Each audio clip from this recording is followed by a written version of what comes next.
nous rendre attentifs à ta parole cet après-midi. Que ça puisse pas être moi qui essaie de convaincre de certaines choses, que ça puisse pas être nous qui, en tant qu'auditeurs, voulons juste entendre ce que on veut entendre, mais que ce soit toi, le roi des rois, le Dieu créateur qui puisse venir nous rencontrer. Qu'à travers ta parole, tu puisses venir toucher nos cœurs. Aide-nous à être des auditeurs qui ne sont pas des auditeurs, comme Jacques dit, qui, une fois qu'ils ont entendu, qui ont vu, Seigneur, comment qu'ils étaient, ils s'en vont, puis ils oublient aussitôt comment ils étaient, mais aide-nous à être des auditeurs de ta parole qui va la mettre en pratique. Viens bénir ce temps. Merci pour ce privilège qu'on a cet après-midi de pouvoir ouvrir les Écritures pour pouvoir t'écouter. Amen.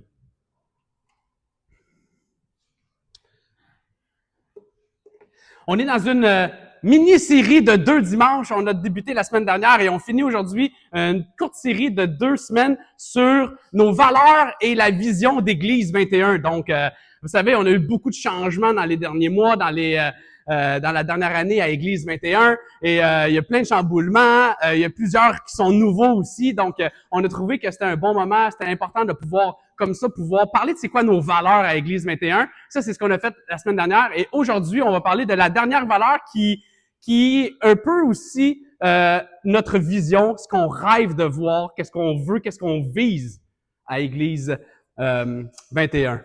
Mais avant qu'on puisse aller plus loin, en ouvrant les Écritures, ben, on a lu les Écritures, le texte d'aujourd'hui, j'aimerais vous poser cette question-là.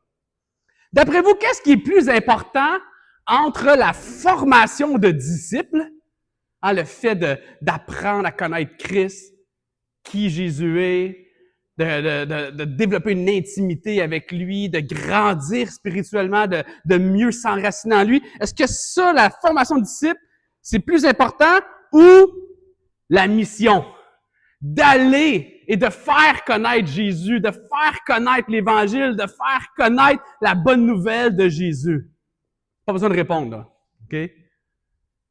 Laquelle des deux qui est le plus important? Vous savez, poser cette question-là, je trouve que c'est un peu comme aller voir un pilote d'avion puis de dire au pilote, hey, « Écoutez, monsieur le commandant, dans votre avion, est-ce que c'est l'aile de gauche ou bien c'est l'aile de droite qui est la plus importante? » Qu'est-ce qu'il va vous dire? Mais c'est les deux! C'est les deux! Mais vous savez, la raison pourquoi que je vous dis ça cet après-midi, c'est que souvent, dans l'Église, on a des gens qui disent « Ah non, c'est le plus important, où est-ce qu'il faut vraiment mettre du temps, il faut vraiment focusser, c'est la formation de disciples. C'est d'amener les chrétiens à mieux connaître Jésus, de pouvoir s'enraciner dans qui Jésus est, qu'est-ce qu'il a fait pour eux, leur enseigner la parole, puis de pouvoir les affermir. » Puis là, il y a d'autres chrétiens qui sont « Non.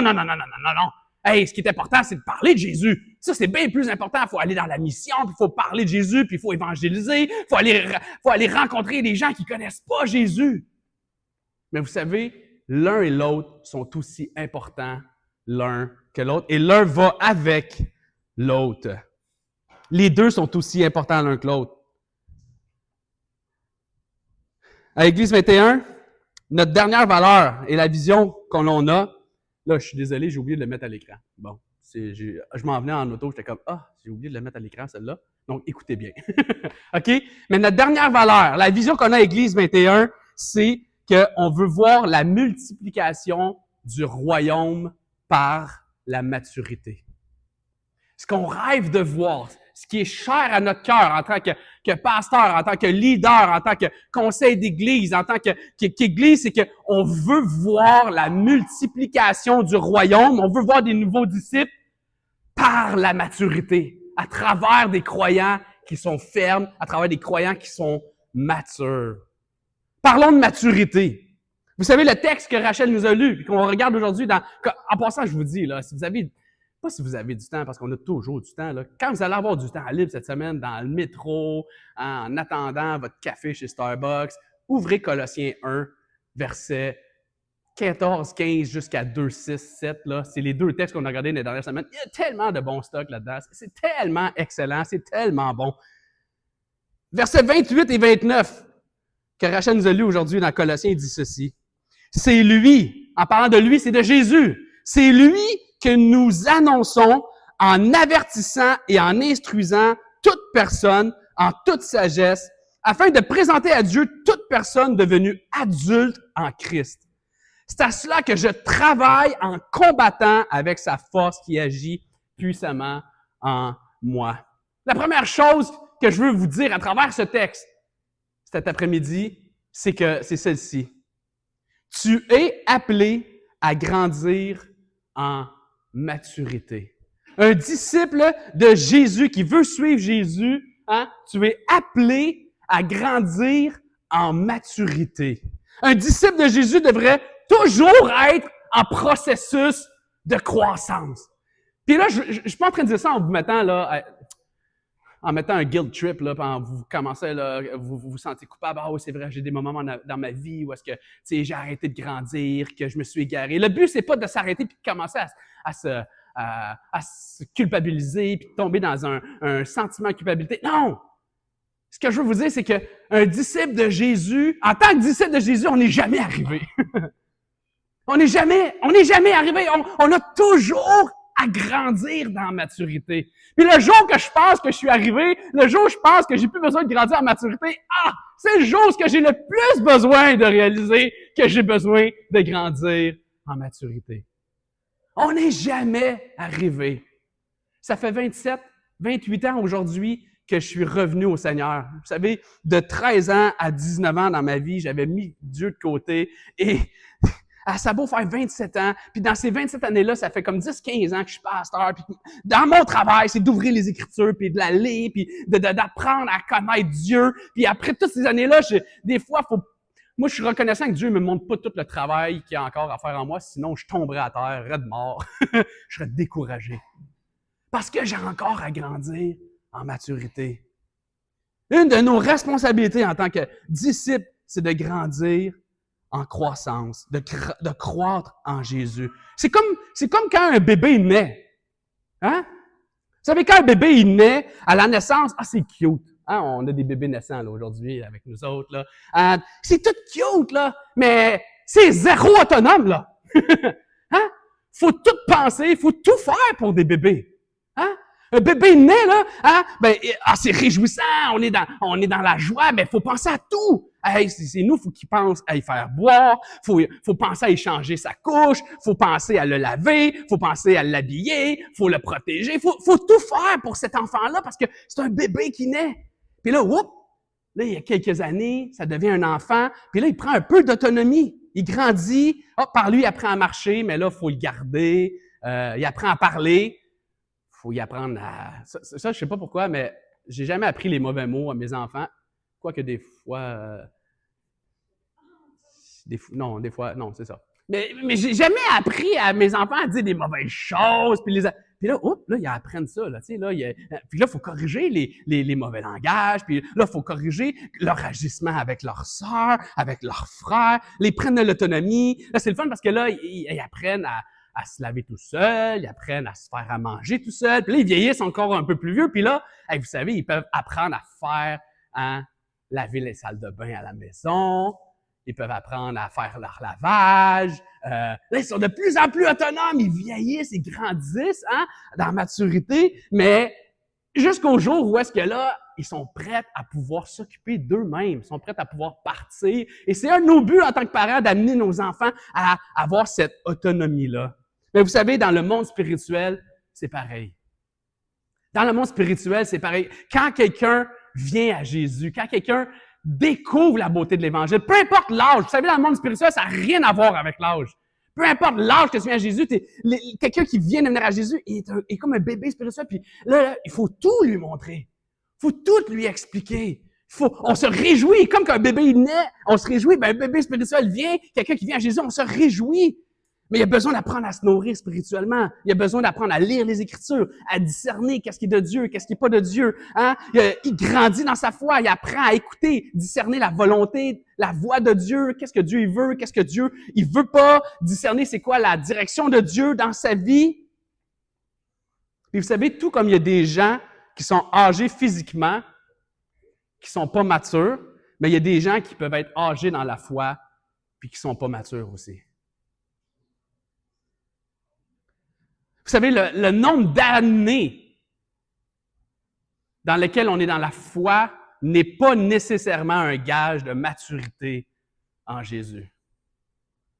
Maintenant, ça se peut. Je suis pas en train de dire que les gens que ça fait longtemps qu'ils sont en Jésus, ils sont pas matures. Mais c'est pas un gage. Même des fois, moi, ça m'arrive, des fois, j'entends des gens qui me disent, ah, moi, quand quelqu'un commence la phrase, moi, ça fait 25, ça fait 30 ans que je suis au Seigneur. Donc, je vous le dis, là, quand quelqu'un commence sa phrase comme ça, quand il me parle, tout de suite, en partage, je fais comme, quand tu te bases, tu sais, t'as le fondement, la crédibilité, qu'est-ce que tu me dis par le nombre d'années que tu es chrétien, déjà, moi, ça me montre que, tu sais, je suis pas sûr, là, ça démontre tant de maturité que ça. Puis je dis pas que des fois, les personnes, ils sont toujours immatures, mais c'est pas parce que ça fait longtemps qu'on est dans la foi qu'on est mature. Vous savez, l'important, c'est pas de savoir, c'est pas... l'important, c'est pas de savoir où est-ce que tu en es en ce moment. L'important, c'est pas, comme même tantôt je disais que là, il y en a qui sortent de des déserts spirituels ou ils sortent d'un moment où est-ce qu'ils ont arrêté de grandir. Ça c'est pas ça qui est important. L'important, c'est pas de où est-ce que tu te situes, si ça fait 2 mois, 2 ans, 20 ans, 40 ans, 50 ans que tu es chrétien ou pas. C'est pas ça qui est l'important. L'important, c'est de te poser la question, est-ce que je veux grandir en ce moment?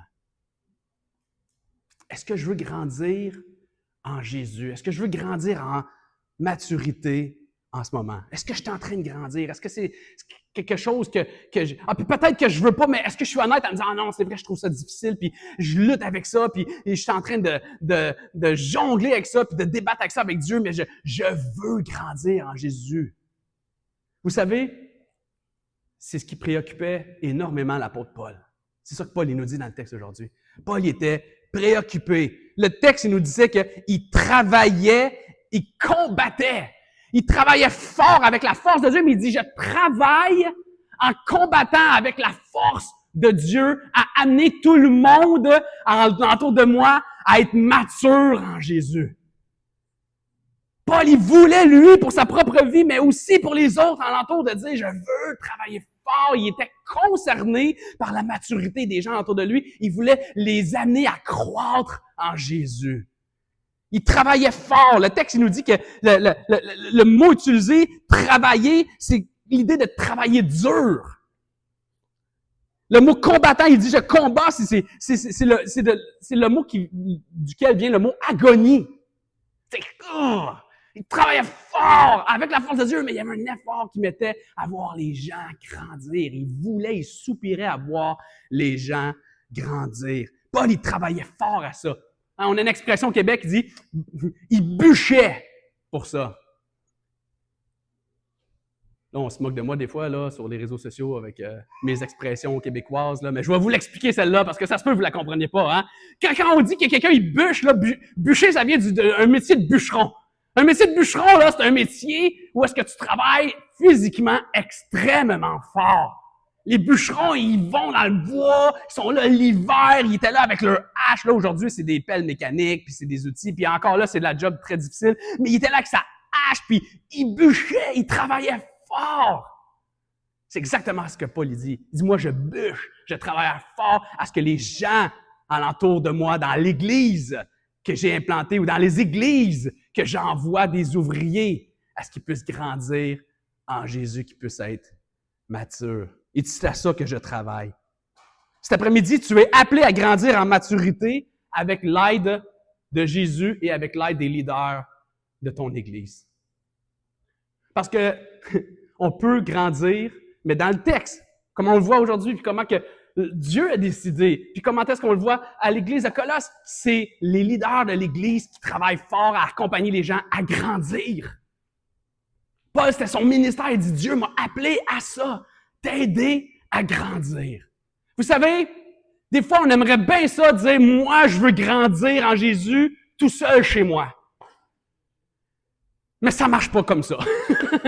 C'est pas le plan de Dieu. Puis des fois, ça peut être le plan de Dieu pour un certain temps. J'ai vécu des moments dans ma vie où est-ce que, bon, j'étais entre deux saisons, entre deux églises, puis à un moment donné, j'avais pas d'église, puis j'étais à la maison, puis avec ma femme, puis on suivait des prédications en ligne, puis mais c'est pas le plan de Dieu, c'est pas ce que Dieu il veut pour moi, puis c'est pour ça qu'après ça, on s'est trouvé une église, puis on s'est accroché à une église, on s'est attaché à une église, parce que dans le plan de Dieu, pour qu'on puisse grandir en maturité, on a besoin des autres alentour de nous.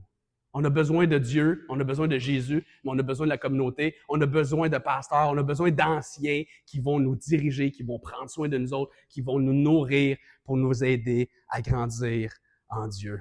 Paul dit, c'est à ça que moi, je travaille. Paul allait pas de ville en ville pour faire des convertis qui répétaient une prière, puis après ça, il le renvoyait à la maison, puis il passait à la prochaine. Puis des fois, Paul, il passait 3 semaines à une église, dans une ville, implantait une église 3 semaines, il repartait, mais il revenait, il renvoyait des lettres, il envoyait quelqu'un, il envoyait Tite, il envoyait Timothée. Paul, son but, c'était pas juste d'aller à quelque part pour faire répéter une prière pour que les gens n'aillent pas en enfer. Son but, c'était d'aller à quelque part pour pouvoir forger des disciples, de pouvoir faire en sorte qu'il y ait des disciples qui soient enracinés, matures en Jésus, pour qu'ils puissent les présenter un jour à Dieu, dire, regarde, Seigneur, tu mérites tout, puis tu mérites qu'on s'efforce à grandir en toi, puis je te présente les gens à qui j'ai participé à faire croître spirituellement. Puis pas pour se vanter, parce que c'était l'appel de Dieu sur sa vie. Pour grandir spirituellement, pour grandir en maturité, on a besoin de gens qui vont venir nous aider, qui vont venir nous accompagner. Paul, il travaillait fort, il luttait avec la force de Dieu pour 2 choses. Le texte nous dit 2 choses. Pour avertir les disciples de Jésus et pour instruire les disciples. Vous savez, on a besoin de pasteurs qui vont nous aider à grandir. Vous avez, là, je le sais, là, je suis biaisé, là, vous me regardez tout, t'es comme, ben oui, c'est toi le pasteur, c'est facile à dire, hein, ça. Hein? Mais vous savez quoi? Moi, j'ai un pasteur. J'ai rencontré mon pasteur cette semaine. Puis on a parlé du sujet, puis je trouvais ça difficile de jaser ces sujets-là avec lui, parce que c'était pas des sujets très glorieux. Puis j'ai dit, ouais, j'ai un peu honte, la prochaine chose à dire. Pourquoi? Parce que moi aussi, je suis une brebis. Moi aussi, je veux grandir, puis moi aussi, j'ai besoin des gens qui vont venir dans ma vie, qui vont venir m'instruire, qui vont venir m'aider à grandir. On a tous besoin de pasteurs, on a tous besoin d'anciens, des gens qui vont venir nous aider, qui vont nous avertir. Que quand on est sur une voie, puis qu'on voit en tant qu'ouvrier, des fois, nous, on est aveugles, hein, qu'est-ce qui est en train de se passer dans notre vie, mais les autres alentour de nous, ils font comme, ouh, le chemin, là, que prend Rachel, là, je suis pas sûr que c'est la bonne voie. Je prends Rachel parce que je veux pas que personne se sente visé, là, sauf elle. Moi, je sais c'est quoi que Dieu, il faut qu'il monte, là, fait que je me sers de la chair. Non, c'est pas vrai, juste... Mais nous, puis là, on voit les gens, puis on voit les patterns, on voit les décisions que les gens font. C'est ma responsabilité d'aller voir les gens puis les avertir et dire « Hey, je crois que c'est pas la bonne chose en ce moment dans ta vie. » Je t'aime assez pour te dire. Vous savez, Dieu, puis les anciens ici à Église 21, on vous aime assez pour aller vous voir, pour vous aider à grandir dans votre foi, même quand ça ne nous tente pas. Puis en passant, là, je veux juste vous le dire, là, c'est la chose que je trouve le plus difficile, moi, dans le ministère. C'est la chose que je trouve le plus tough en tant que pasteur, d'aller voir des gens, puis les exhorter, les reprendre, leur dire « Écoute, je pense pas que c'est la bonne décision que tu es en train de prendre. Écoute, je crois que là, tu es en train de faire des mauvais choix. Je t'encourage, je t'exhorte, je t'avertis. Reviens à Jésus. » Ah, ça, là, moi, là. Vous savez, une de mes prières, depuis un bout de temps, une de mes prières, c'est « Seigneur, aide-moi. » Là, je vous ouvre mon cœur, OK? « Seigneur, aide-moi à aimer les gens plus qu'à leur plaire. » Moi, j'aime plaire aux gens. Moi, j'aime ça là, quand il y a quelqu'un qui a besoin de moi, puis que là, je m'en vais l'aider. Ah, ça, j'aime ça quand ce que je fais, ça plaît aux gens. Mais ma prière, c'est, Seigneur, je veux pas plaire aux gens. Puis j'aime ça, plaire aux gens, là. Mais aide-moi à les aimer. Puis des fois, aimer quelqu'un, c'est d'avertir, c'est d'instruire, c'est d'être patient dans l'amour, mais c'est de pouvoir les accompagner, les instruire. Vous savez, à l'Église 21, il y a 4 choses. Quand on est partenaire à l'Église, là, si vous êtes nouveau à l'Église, on va vous expliquer c'est quoi là, le partenariat, le membership. Mais quand on décide de devenir partenaire, il y a 4 choses auxquelles on donne l'autorisation on s'engage à dire au pasteur, moi, je te laisse me parler dans ces domaines-là. La première chose qu'on dit aux gens, c'est qu'on les laisse nous connaître. En tant qu'ancien, moi, en tant que pasteur, je veux apprendre à connaître mes brebis. Je veux apprendre à connaître les gens qui sont dans mon église. C'est quoi ton histoire? Par où est-ce que tu es passé? Comment que Dieu t'a amené ici?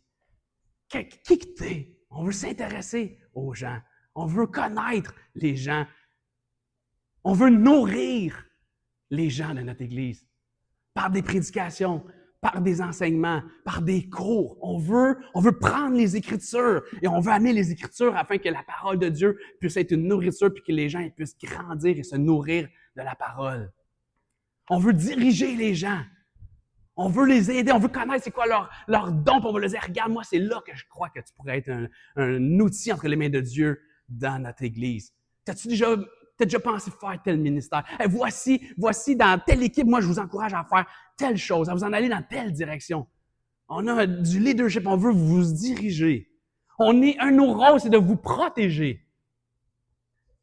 De voir qu'est-ce qui se passe dans la ville, dans les doctrines, des fois qu'on entend à la radio, qu'on entend sur les podcasts, qu'on puisse voir votre vie, puis là, des fois, on voit des mauvaises décisions, on voit des péchés, puis là, on fait comme, hey, faut que j'aille l'avertir, là. On veut vous protéger du mal. Ça fait partie de notre rôle ici.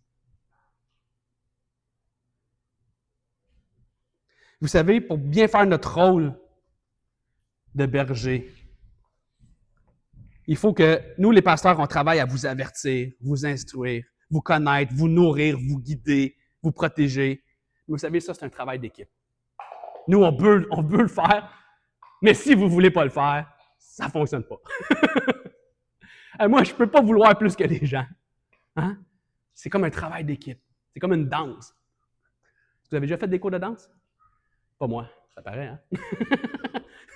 Mais une danse, ça se fait à deux, là. Il y en a un qui veut, si l'autre ne veut pas, là. Tu t'empêches, puis c'est frustrant, puis tu tombes à terre, mais c'est la même chose. Il faut que les gens, il faut que les croyants, ils veulent grandir dans leur foi. Il faut qu'ils veulent être nourris.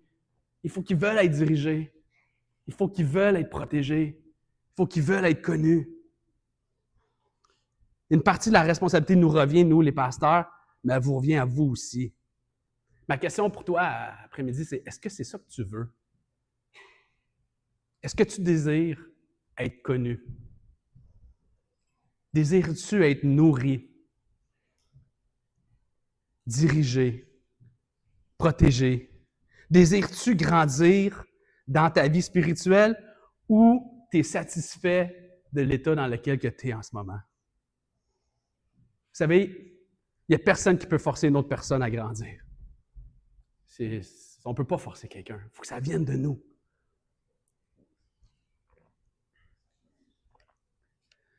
Mais sache que Jésus, il t'aime assez pour ne pas te laisser dans l'état dans lequel tu es. Vous savez, on est tous brisés. On a tous des défis, des luttes.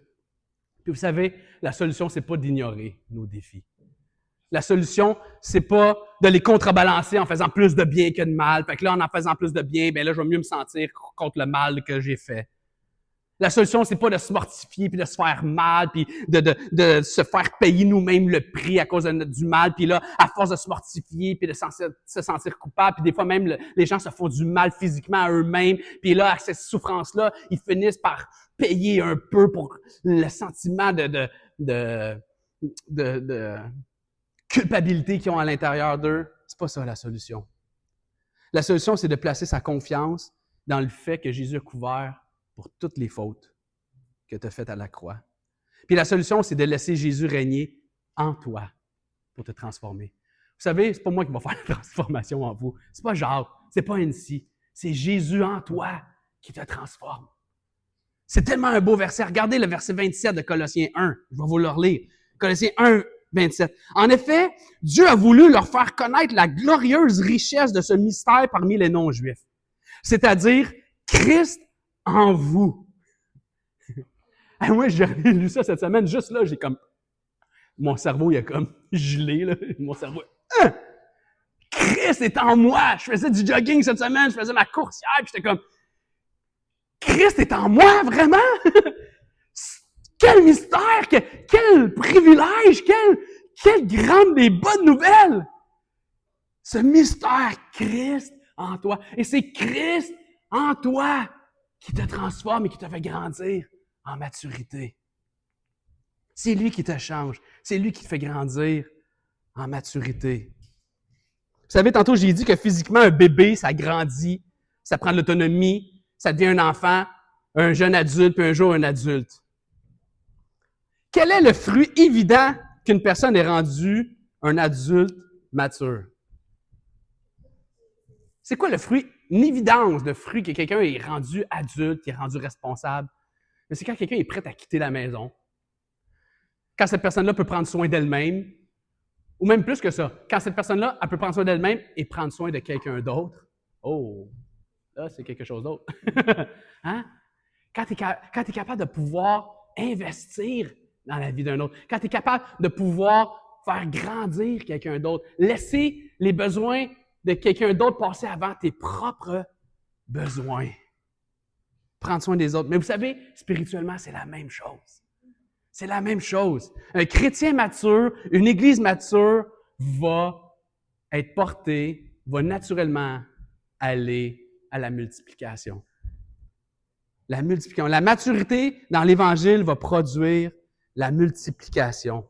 Un des fruits de la maturité, c'est de penser à l'autre avant de penser à soi. Apprendre à faire passer les besoins de quelqu'un d'autre avant les nôtres pour son bien à lui ou à elle. Mettre mes goûts, mes préférences, mon confort de côté pour le bien des autres. Puis vous savez, là, ça, c'est tough! C'est tough! Puis une des belles illustrations que j'ai trouvées pour nous aider à comprendre que c'est difficile, c'est, vous savez, moi, ça fait plusieurs années que je vais dans des camps d'été. Hein? Est-ce que vous êtes familier avec des camps chrétiens, des camps comme le camp des Bouleaux, le camp Patmos, le camp Brochet? Le camp Brochet, c'est le meilleur au monde, mais je suis en ligne, moi, là? Ouais. Il y en a qui vont être contents, mais il y en a qui vont m'appeler cette semaine. Hein? Vous savez, je me rappelle, moi, à 19 ans, quand j'ai été moniteur dans un camp. Ça, c'est comme un beau test de maturité. Hein? T'es rendu à 19 ans, 20 ans, puis là, pendant 2 semaines, tu t'occupes de 7 petits gars de 6 ans à 9 ans. Oh, je n'étais pas prêt à cela. Pendant 1 semaine, non, pas 2 semaines à ce moment-là, j'avais des jeunes dans ma cabine qui n'étaient pas capables d'attacher ses souliers. Ah là, ma patience, moi, je suis comme, ah ouais, attache tes souliers! Là, ils se mettent à pleurer. Non. Hein? Garfield va t'aider à attacher tes souliers. Puis là, je l'aidais. C'était mon nom de moniteur, là, Garfield, à ce moment-là. Hein? Et là, ça se tape dessus, ça c'était difficile. Mais pendant ce temps-là, c'est comme un bon test. Les moniteurs dans les camps, je les regarde aller, puis ils mettent tous leurs besoins, ils mettent leur sommeil, leur goût, leur passe-temps. Quand 2, 3 petits campeurs là, viennent te voir et disent « Hey, John Deere, on peut-tu aller à la pêche? » Sais-tu ce que ça veut dire, ça? Ça veut dire que tu vas démêler des fils de pêche pendant 1 heure ou 2. Ça veut dire que tu découpes des poissons parce qu'ils vont faire comme « Ah! » Ça, c'est quand ils en pognent. Ça veut dire que quand ils vont avoir pris ça veut dire que c'est toi qui vas faire qu'ils accrochent les vers de terre sur chacun des poissons. Quand les campeurs vont le voir, est-ce qu'on va à la pêche? Puis le moniteur dit oui, on va aller à la pêche. Ah! Un signe de maturité. Il apprend à laisser ses propres besoins de côté pour celui des autres. Pourquoi? Parce qu'il aime l'autre. C'est pour le bien du campeur. Il veut que ce campeur-là, il connaisse Jésus. Il amène l'Évangile vient dans la vie de ce campeur-là pour qu'un jour il puisse être sauvé.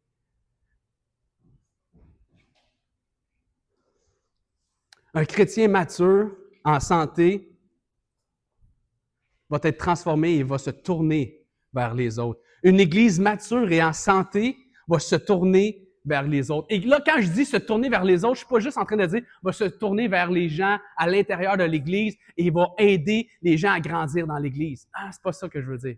En partie. Ça veut dire ça aussi.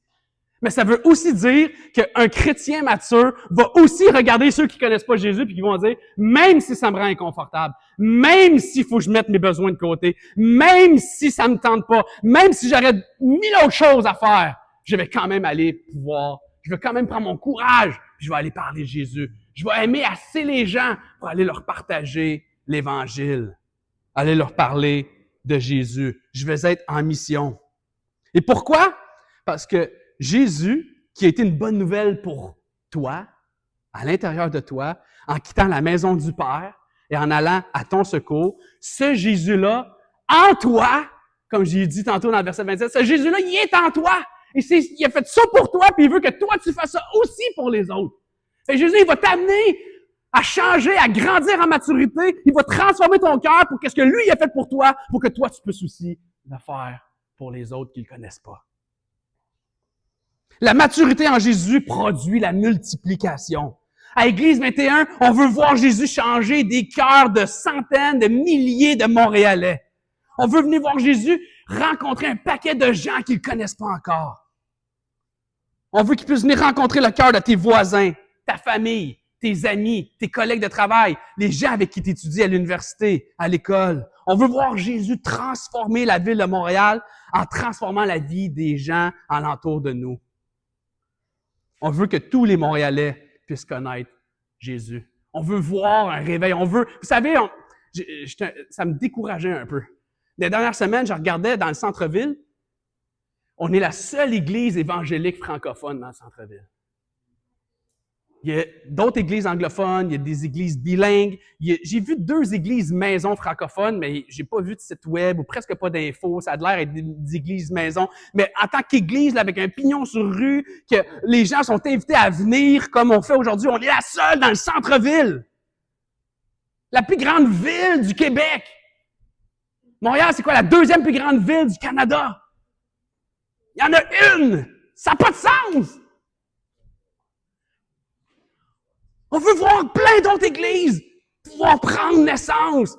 Et vous savez, c'est ce qu'on veut, mais ça fait mal, ça. Ça fait mal, la multiplication. On veut que le plus de gens connaissent Jésus. On veut voir plein de gens le connaître. Parce que c'est ce que Dieu il veut qu'on fasse. C'est ce que Paul il travaillait. Regardez ce qu'il dit au verset 28. Je l'ai mis dans une autre version parce que je trouve la seconde 21 voulu raccourcir le verset, puis il a manqué un mot. Mais dans le verset 28, je l'avais-tu mis à l'écran? Oui. Paul il dit, c'est ce que nous annonçons en exhortant tout homme, en instruisant tout homme en toute sagesse, afin de présenter à Dieu tout homme devenu parfait en Christ. Tout homme. Puis en passant, le mot là, homme, c'est pas masculin, OK? Hein? Ça aurait pu être traduit, ça aurait été bien traduit en tout être humain, OK? On veut voir tout être humain, hein? Être instruit. On veut voir tout être humain grandir en sagesse afin de présenter tout être humain parfait en Christ. Vous savez, la vision que Paul avait, la vision de Dieu pour l'Église, elle est deep and wide. J'avais de la misère à trouver les bons mots en français, là. Elle est profonde, OK? Elle est profondément mature. Jésus, il désire des disciples qui sont profondément matures en lui. C'est deep, mais elle est aussi wide. Elle est large. Elle veut voir le plus de gens, personne aussi, connaître l'Évangile. C'est pas l'un ou l'autre, c'est les deux.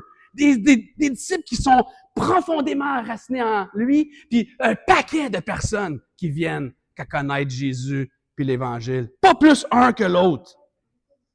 Une église mature va être une église qui va faire connaître Jésus. Elle va chercher à se multiplier en faisant des disciples. Vous savez, une église qui veut faire des disciples, qui va chercher à obéir à ce que Jésus lui dit, va vouloir que des nouvelles personnes viennent à Jésus. Son but, ça ne sera pas d'amener des personnes de d'autres églises dans son église. C'est pas ça le but de la mission, là. C'est pas ça le but d'implanter des nouvelles églises. Le but de démarrer des nouvelles églises puis d'implanter des nouvelles églises, c'est pas de partir d'une église puis là aller voir toutes les églises dans le coin et dire hey, venez-vous-en chez nous, c'est bien plus beau, hein, c'est bien plus la guitare, wow, ouais, tellement mieux chez nous, puis il y a plus de drums, puis le son, puis hey, regardez comment est-ce que non! Non, le but c'est qu'on puisse avoir un avant-poste où est-ce qu'il y a des gens qui vont briller pour que les gens qui connaissent pas Jésus dans ce quartier-là puissent découvrir la beauté de qui Jésus est puis de qu'est-ce que Jésus a fait pour eux. C'est ça qu'on veut. Vous savez, Église 21, la multiplication, on prend ça au sérieux. On vise la multiplication. On ne veut pas la forcer, mais on travaille pour pouvoir arriver à la multiplication. On vise la multiplication. On veut voir des gens connaître Jésus. On veut voir une multiplication de groupes de quartier. On veut voir une multiplication de congrégations d'Église 21. On veut voir la multiplication de nouvelles églises qui n'ont aucun rapport avec Église 21 à Montréal. On n'est pas juste pour Église 21 à Montréal. On veut des centaines d'églises sur l'île de Montréal pour que plein de gens puissent connaître Jésus sur l'île de Montréal. Mais vous savez, il va y avoir un prix à payer pour ça. Ça fait mal, ça. Dans nos groupes de quartier, qu'on est bien ensemble, parce que vous savez, les groupes de quartier, on est une famille, on mange ensemble, on apprend à se connaître. Bien, il y a un moment donné, nos groupes de quartier, il va falloir qu'ils se multiplient. Il y a des gens de notre groupe de quartier qui vont partir dans un autre quartier. Puis là, on va avoir un deuil à vivre. Hey, on était donc bien ensemble. Oui, je comprends. Jésus était donc bien au ciel avec le Père, à se faire adorer par les anges, puis il a quitté. Il y a un prix à payer. On veut multiplier les congrégations francophones. Ça veut dire qu'il y a des nouvelles congrégations d'Église 21 qui vont démarrer, mais ça veut dire qu'il y a des gens d'ici qui vont sûrement se joindre à ces congrégations-là. Il y a des gens qui servent ici qui ne serviront plus dans le centre-ville. Ah, ils vont encore servir Jésus, mais ça va être dans une autre région, ça va être dans un autre endroit à Montréal. Il y a des gens qu'on aime, qu'on ne verra pas aussi souvent. Il y a les leaders qu'on aime, qui vont servir, qui vont diriger ailleurs. Mais c'est bon, c'est ce que Dieu veut. Pourquoi? Parce que Dieu veut que d'autres personnes le connaissent comme lui s'est fait connaître à nous. Vous savez, certaines personnes ici vont être appelées par Jésus à aller implanter, à aller participer à un groupe d'implantation. Vous savez, on va se réjouir de ça tout en vivant le deuil qu'on a quand même une perte de gens qu'on aime qui s'en vont ailleurs. Mais ultimement, cette perte-là, on veut se rappeler qu'on la voit comme un gain pour le royaume. Est-ce que tu es prête à être connu, nourri, dirigé, protégé pour grandir en maturité? Je ne connais pas ton cœur, je ne sais pas. Peut-être que tu dis « Non, moi je ne suis vraiment pas prête, Jonathan. » Pour plein de raisons. Il y a des super de bonnes raisons pourquoi tu n'es peut-être pas prête. Peut-être que tu n'es pas prête parce que tu as déjà vécu de l'abus spirituel dans une église. Peut-être parce que tu as peur d'être connu. Ça te fait peur de savoir que les gens vont connaître qui tu es, qu'est-ce que tu as fait. Si tu n'es pas prête, sache que Jésus, il veut te restaurer. Sache que Jésus, il veut ton bien, il t'aime. Vous savez, nous, on ne fait pas ça parfaitement à l'Église 21. C'est rare qu'on fait. Il n'y a personne qui fait tout parfaitement. Mais on veut le faire avec amour. On veut vous diriger, vous aider, vous faire grandir dans l'amour. Jésus veut te restaurer, prendre soin de toi. Puis ça se fait à travers l'Église dans son plan. Sache qu'à l'Église 21, on prend la mission et la multiplication au sérieux. Vous savez, on commence à discuter de la prochaine implantation francophone d'Église 21. Déjà. Vous savez, en ce moment, il y a 2 nouvelles congrégations anglophones qui sont en train d'être implantées. Dans 3 semaines à Vaudreuil, en 3-4 semaines à Vaudreuil, on va avoir une nouvelle congrégation anglophone d'Église 21, le Church 21, qui va démarrer en octobre. Dans les prochains mois, on a un pasteur en ce moment avec sa famille qui travaille avec un groupe à implanter une église sur le campus de McGill pour les étudiants de McGill. Puis on commence à préparer dans les prochaines semaines, on a commencé à avoir des discussions pour avoir la prochaine congrégation francophone d'Église 21 à Delson, sur la Rive-Sud. Ça fait peur, ça. Ça fait peur parce que, comme j'ai dit tantôt, il y a des gens qui vont sûrement se joindre. Ça va changer comment on est. On va avoir à vivre un deuil. Je ne sais pas c'est quoi le rôle que Dieu va t'appeler dans la multiplication. Mais ma prière, c'est que tu puisses dire, comme l'apôtre Paul l'a dit au verset 29, « C'est à quoi je travaille en combattant avec force, avec sa force qui agit puissamment en moi. » Peu importe le rôle que Dieu va te demander dans la multiplication ici, que ce soit la multiplication des groupes de quartier, multiplication de congrégations. Ma prière, c'est que tu puisses dire, comme Paul, je vais y travailler en combattant avec sa force, pas avec ma force parce que je ne l'ai pas, mais je vais travailler avec sa force qui agit puissamment en moi. Qu'est-ce que Dieu va te demander? Je ne le sais pas. Est-ce que Dieu va te demander d'aller faire partie d'un noyau d'implantation? Peut-être. Est-ce que Dieu va te demander de participer à un groupe de quartier dans un autre quartier pour aider ce groupe de quartier-là à implanter? Est-ce que Dieu va te demander de donner financièrement pour cette implantation-là? Est-ce que Dieu va te demander de prier, de jeûner pour pouvoir voir Dieu atteindre un nouveau quartier? Je le sais pas. Peu importe le rôle que Dieu va te demander, qu'on puisse, comme Paul, prendre notre rôle au sérieux en y travaillant fort et en combattant avec la force de Dieu. Prions. Seigneur Jésus, merci parce que tu nous donnes les Écritures, tu nous donnes ta parole. Seigneur, aide-nous à être une Église. Et quand je dis une Église, c'est pas la structure, c'est pas plein de gens, mais c'est plein de personnes ensemble. Aide-nous en tant qu'Église à être profondément enracinés en toi. Aide-nous en tant qu'Église de grandir en maturité, que personne ici, Seigneur Jésus, puisse être satisfait de l'état dans lequel il est en ce moment, mais qu'il puisse toujours vouloir grandir, être transformé à ton image. Jésus, aide-nous, par exemple, à pas juste être centré sur nous, à pas juste placer les yeux sur notre nombril, sur nos besoins, sur notre Église, mais Jésus, lève-nous les yeux. Donne-nous tes lunettes pour qu'on puisse voir les besoins, voir tous les gens alentour de nous qui sont perdus sans toi. Et Seigneur, transforme-nous, rends-nous assez matures pour qu'on puisse arrêter de voir nos propres besoins et qu'on puisse se retourner et pouvoir servir la ville.